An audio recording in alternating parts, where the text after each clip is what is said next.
Dear viewers, আজকে আমি কথা বলছি একজন সাধারণ মানুষের সাথে, যিনি বাঙ্গাচুরা কিনে বিক্রি করেন।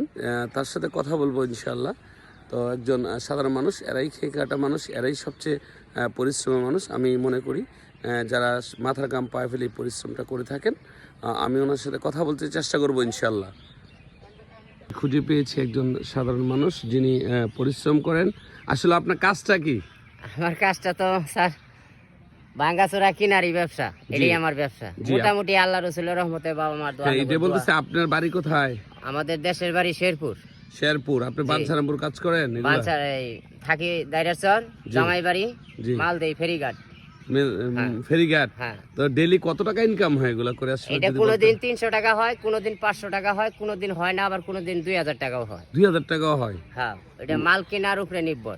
মাল কিনতে পারলে না? হ্যাঁ, কর্তা মতো কিনতে পারলে বেচা যায়। তা আপনি এখানে কিভাবে থাকেন? থাকা খাওয়া একটা খরচ আছে না? থাকা খাওয়ার খরচ আছে। এটা এখন জামাইয়ের মধ্যে খাই, জামাইটা বাইরে গেছে গা। জি। 2টা গরু আছে, গরু 2টা দেখশন করি। জি জি। 2টা পিচ্ছি আছে, একলা বাড়ি। মানে মেয়েটার একটু সুবিধার জন্য আমার এখানে থাকা, আর না হলে আমি ঢাকাতে থাকতাম। ও ফাইন ফাইন, আচ্ছা আচ্ছা।